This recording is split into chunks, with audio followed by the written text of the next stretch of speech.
شوقت روحي لشط الوادي، فها أنا ذا ربي خذ بيدي.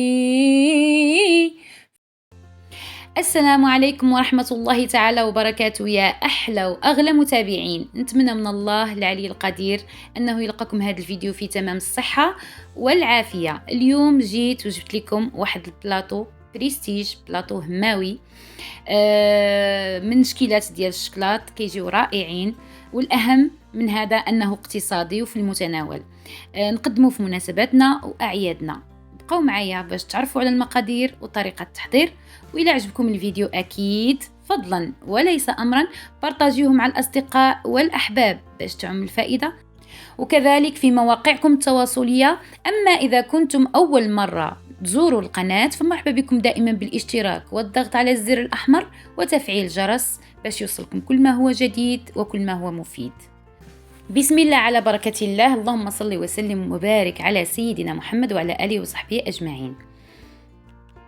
لهاد الحليوه ديالنا حنا محتاجين لواحد الزلافه ديال اللوز، كنشدوه كنمسحوا له القشر ديالو وكنحمروه في الفرن وكنطحنوه رقيق، يعني ما كنحاولوش نلينوه بزاف كيبقى مهرمش.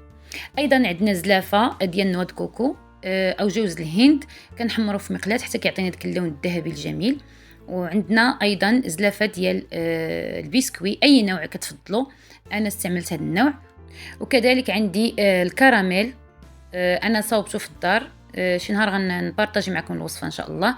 في واحد البول نوضعوا ثلث ديال كميه اللوز اللي حمرنا، وايضا ثلث كميه الجوز الهند، وثلث الكميه ديال البسكوي، لان هاد المقادير اللي غنعطيكم غادي نخرجوا منهم 5 الاشكال والمذاقات اللي غيكونوا مختلفين، وغنضيفوا لهم اضافات اللي غادي نستعرضهم معكم تباعا ان شاء الله من خلال هذا الفيديو.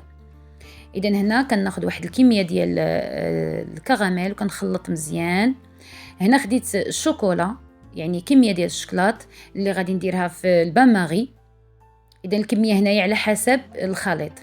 هذا الخليط كله ما غاديش نديرو انا كامل، غادي نقص منه واحد زليفه، والاخر غادي نخلط معاه الشوكولات، لان هذا الخليط غندير منه جوج الاشكال. هنا كنضيف الكميه ديال الشوكولات، نتوما ما تضيفوهاش دفعه واحده، خلطوا حتى تحصلوا على هذا الخليط هكذا. ضروري يكون خفيف لاننا مازال غنديروا في هذا المول ديال السيليكون، وضروري خصو يكون خفيف باش ياخذ يعني الشكل ديال هذا المول. هنا غنوضعوه في هذا المول بواسطه الملعقه، نحاولوا نعمروه مزيان، يعني ما يكونش الفائض، يعني نعمروا هذيك القوالب ولكن ما نفيدوش العجين. من بعد نطفوا بواحد لاسباتول ونضربوا يعني هذا المول مع سطح العمل باش كيخرجوا داك الفقاعات، وكيولي الوجه ديالو املس من بعد من غنبغيو نديموليوه من المول. صافي هنايا غندخلوه للثلاجه يبرد، وخصنا نخليوه يبرد مزيان باش هكا الوجه ديالو ما يخسرش ويجينا لامع، يعني الوجه ديال هذا الحلوى يجينا لامع ويعطينا يعني منظر اللي هو جميل. شوفوا كي كتجي ما شاء الله غزاله، مازال غنزينوها من بعد. بالنسبه للناس اللي ما بغاش تستعمل اللوز ممكن تعوضوا بالفول السوداني او الكاوكاو، يعني تحمروا تحيدوا القشر ديالو ومن بعد عادي تطحن، كيجي اكثر من رائع وكيجي بنين في هذه الحلوه هذه. انا ما تندخلوش للدار لان الوليد عندي الحساسيه، عنده الحساسيه ديال الكاكاوات. صافي هكذا كيكونوا هاد الاصابع بحال هكذا كيجيو زوينين وراقيين، ومن بعد غنزينوهم مازال.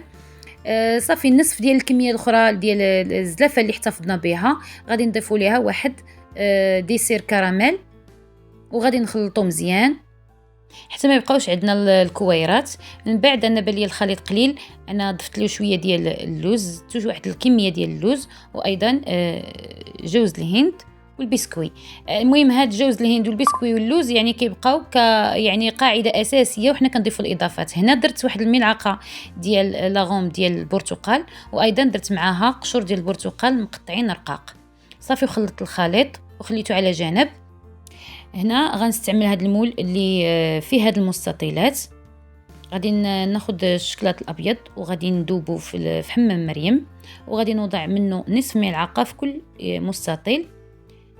ما نحاولوش نعمروهم. من بعد غادي نضربو هذا المول على سطح العمل باش يتوزع لينا داك الشكلاط.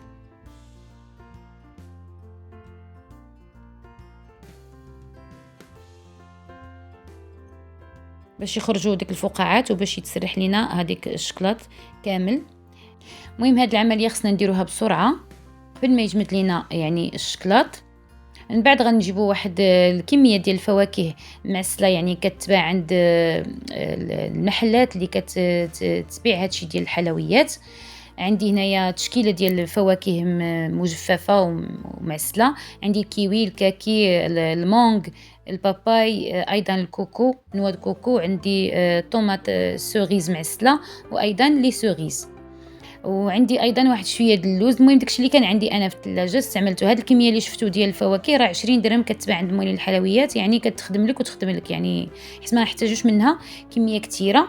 كنقطعوهم طريفات صغيورين. كنستعمل واحد شويه ديال البيستاش حبه في كل يعني مستطيل، وايضا حبه ديال اللوز. وكنحاول يعني نجونغلي بين الالوان باش يعطيونا واحد الشكل اللي هو راقي وزوين. كما كتلاحظوا انا دخلتها جمدات في الثلاجه، كتعطينا واحد الشكل رائع جدا. ضروري ندخلوهم يشدوا راسهم مزيان، عاد نحيدهم من المول. وإلا كانت شي اضافات لاصقه في الجنيبات خصنا نحيدوهم. نفس المول اللي خوينا من يعني حيدنا منه الشكلاط غادي نديرو فيه العجين ديالنا اللي وجدنا. صافي هكا غادي نعمرو ديك المربعات ديالنا كامل او المستطيلات عفوا. وغنشدو الشكلاط وغادي الشكلاط الاسود حتى هو ذوبناه في الباماغي. وغادي نديرو واحد لاكوش اللي هي رقيقه، كنوضعوها على السطح ديال هاد العجين وكندخلوها تجمد. اما بالنسبه لهذا الشكل درت طبقه رقيقه من الشكلاط الاسود في هذا المول اللي على شكل وريضه، ومن بعد وضعتها في الثلاجه بردات. حطيت فوقها طبقه من العجين اللي نسمتو بنكهه القهوه، ما حضرتوش معكم باش ما يجيش الفيديو طويل. ومن بعد عاودت وضعت طبقه رقيقه ديال الشكلاط من فوق كما هو موضح في الفيديو. بالنسبه للشكل اللي صوبت معكم يعني قبل، خرجناه من الثلاجه ودرنا له شويه الشكلاط ولصقنا عليه ديك الطبقه اللي فيها الفواكه مجففه.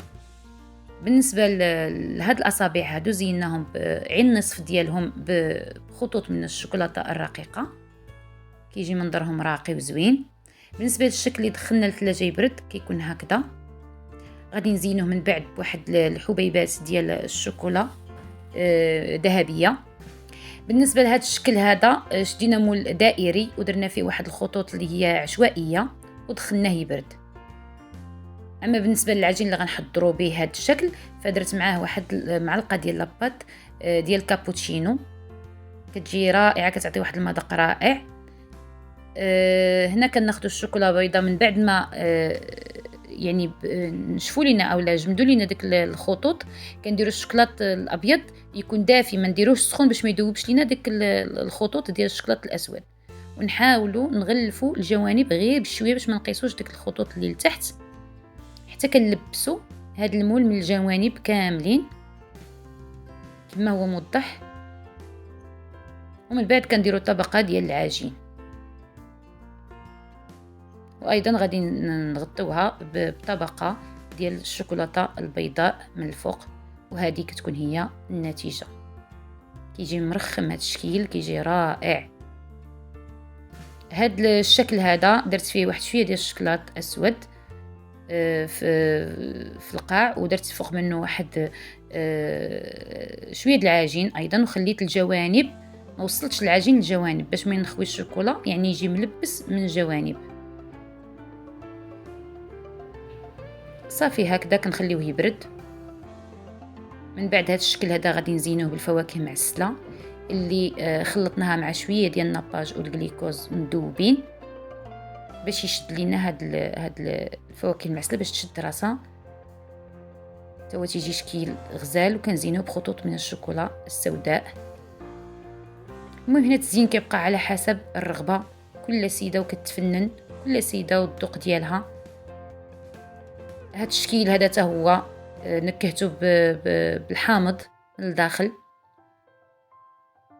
وزينته بورق ديال الذهب. وهذه كتكون النتيجه النهائيه ديال البلاطو ديالنا، كيجي راقي واكثر من رائع. ما تنسونيش من تعليقاتكم اللي كتحفزني. دمتم في رعايه الله، الى فيديو جديد ونهار جديد، مع السلامه. تشوقت روحي لشط الوادي، تشوقت روحي لشط الوادي، فها أنا ذا ربي خذ بي